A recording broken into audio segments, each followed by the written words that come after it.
दोस्तों आप सभी का स्वागत है आपके अपने चैनल में। फ्रेंड्स हम बात करेंगे Bihar SSC inter level exam 2024 के बारे में। जैसा कि फ्रेंड्स आपको पता है हम आपको topic wise daily practice set करवा रहे हैं। तो आज का प्रैक्टिस सेट होने वाला है हमारा, यहाँ पर हम बात करेंगे जनरल साइंस में हम बात करेंगे बायोलॉजी की। बायोलॉजी में हम बात करेंगे टॉपिक के ऊपर पादप जगत का वर्गीकरण। तो पादप जगत का वर्गीकरण से संबंधित जितने इंपॉर्टेंट प्रश्न निकल सकते हैं, जिनके पूछने की संभावना रह सकती है, उनको हम यहाँ पर क्लियर करेंगे। तो आप सभी फ्रेंड्स बिल्कुल एंड तक बने रहिए और सभी आप यहाँ पर शाम 4 बजे daily topic wise current affairs को या फिर जीके जीएस को रोजाना अटेंड कर सकते हैं। और ये टेस्ट नंबर 7 होने वाला है, तो आप सभी एंड तक बने रहिए।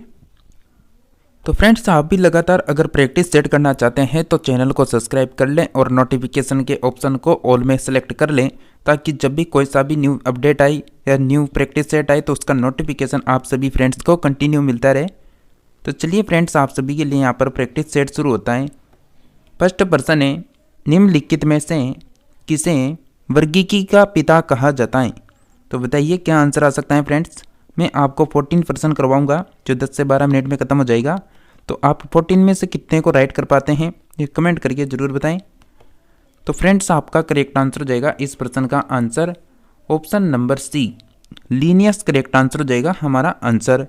किसी भी प्रश्न में आपको डाउट लगे तो आप सभी कमेंट करके पूछ सकते हैं। नेक्स्ट प्रश्न है, द्विनाम पद्धति के प्रतिपादक हैं।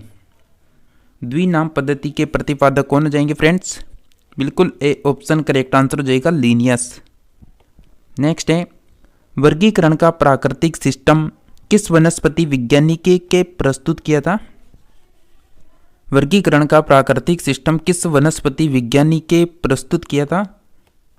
आपका करेक्ट आंसर हो जाएगा फ्रेंड्स यहाँ पर बिल्कुल ऑप्शन नंबर यहाँ पर सी, स्वीडिश यहाँ पर करेक्ट आंसर हो जाएगा स्वीडिश।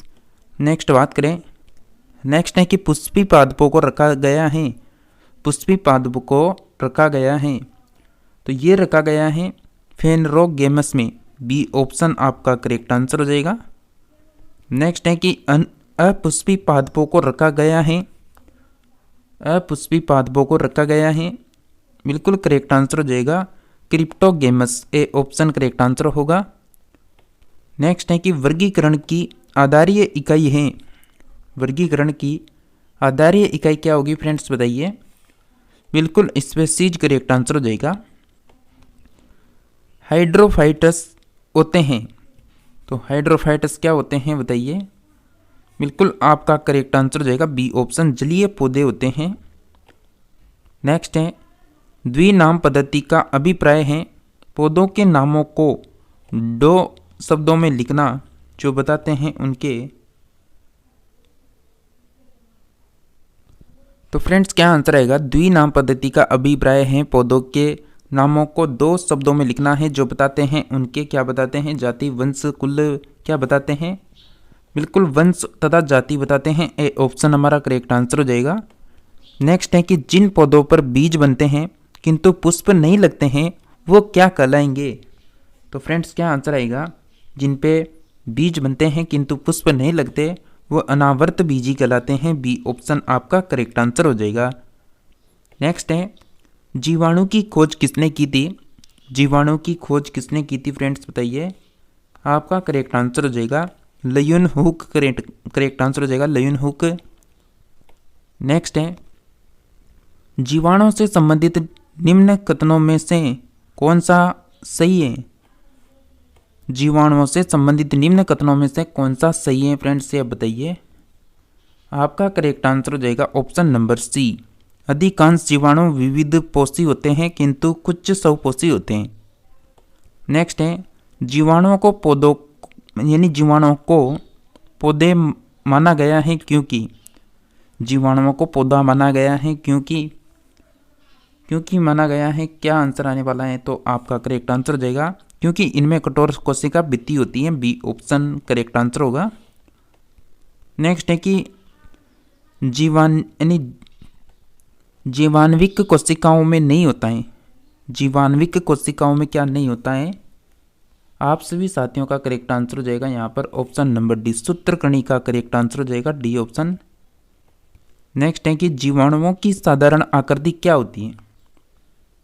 जीवाणुओं की साधारण आकृति क्या होती है? छद्रूपी होती है। ए ऑप्शन करेक्ट आंसर हो जाएगा। नेक्स्ट है कि जो जीवाणु आकार में सबसे छोटे होते हैं कहलाते हैं।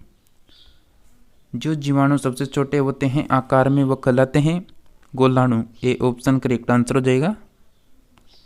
नेक्स्ट है कि एक गोल जीवाणु कहलाता है। क्या आंसर आएगा आपका? जैसा कि आपके जीएस के लगभग 75% आते हैं और मैथ रीजनिंग के भी 75% आते हैं, तो यहाँ पर हम जीएस को कंटिन्यू कवर कर रहे हैं। लगभग हमने 74 तक आपको जीएस के प्रैक्टिस सेट भी करवा रखे हैं। तो फ्रेंड्स आपका इस प्रश्न का करेक्ट आंसर हो जाएगा option number C, coccus correct answer हो जाएगा, सी ऑप्शन। नेक्स्ट है कि एक सर्पिल जीवाणु को कहते हैं। एक सर्पिल जीवाणु को कहते हैं, क्या कहते हैं? स्पाइरिलम करेक्ट आंसर हो जाएगा, डी ऑप्शन। नेक्स्ट है वानस्पतिक केंद्रक जिसमें अनुपस्थित होता है। वानस्पतिक केंद्रक जिसमें अनुपस्थित होता है जीवाणु करेक्ट आंसर हो जाएगा, सी ऑप्शन। नेक्स्ट पर्सन की बात करें फ्रेंड्स, आपको बैकग्राउंड में ज़्यादा आवाज़ आ रही होगी, तो नेक्स्ट पर्सन है आपका निम्नलिखित में से कौन सा सर्वाधिक संख्या में पाए जाते हैं। निम्नलिखित में से कौन सर्वाधिक संख्या में पाए जाते हैं? क्या आंसर आ सकता है आपका? बिल्कुल साथियों करेक्ट आंसर हो जाएगा यहाँ पर आप सभी का ऑप्शन नंबर सी, जीवाणु करेक्ट आंसर हो जाएगा। नेक्स्ट प्रश्न है कि बैक्टीरिया में पाया जाने वाला प्रकाश संश्लेषी आवश्यक मतलब संश्लेषी आशय कहलाता है। मतलब प्रकाश संश्लेषी आशय कहलाता है। तो बैक्टीरिया में पाया जाने वाला प्रकाश संश्लेषी आशय कहलाता है। करेक्ट आंसर हो जाएगा वर्णी लवक, सी ऑप्शन करेक्ट आंसर होगा। नेक्स्ट प्रश्न है कि पास्चर पद्धति यानी प्रसिद्धि है।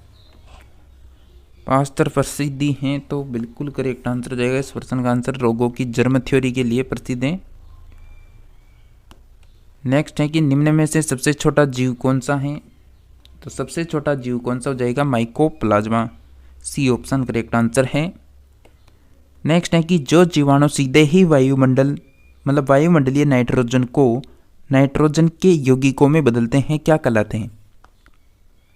आपका करेक्ट आंसर हो जाएगा फ्रेंड्स नाइट्रोजन स्थितिकारी जीवाणु कहलाते हैं, सी ऑप्शन करेक्ट आंसर हो जाएगा।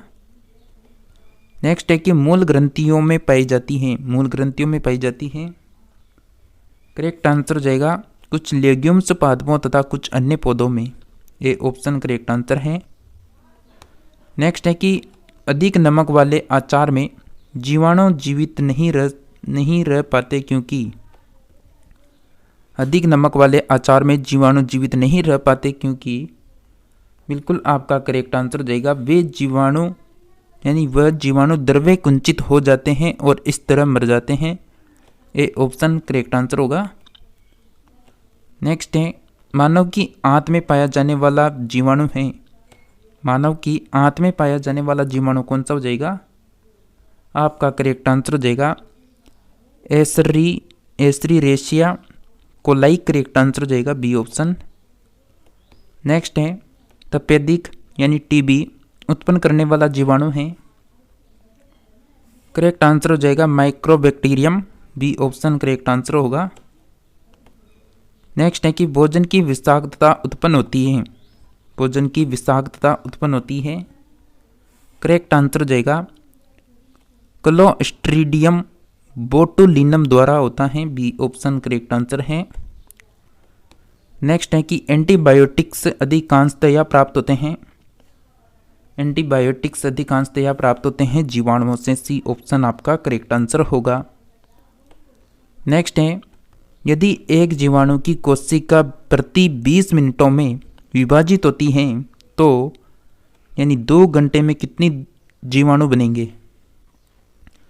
यहाँ पर 2 हैं, तो 2 घंटे में कितने जीवाणु बनेंगे? तो ये लगभग बन जाएंगे फ्रेंड्स यहाँ पर 64, डी ऑप्शन करेक्ट आंसर हो जाएगा। नेक्स्ट बात करें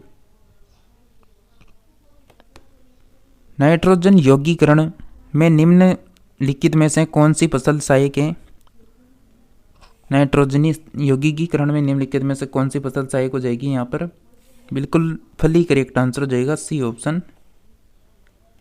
नेक्स्ट है कि नाइट्रोजन स्थिरीकरण में लेग हीमोग्लोबिन का कार्य है। लेग हीमोग्लोबिन का कार्य क्या हो जाएगा?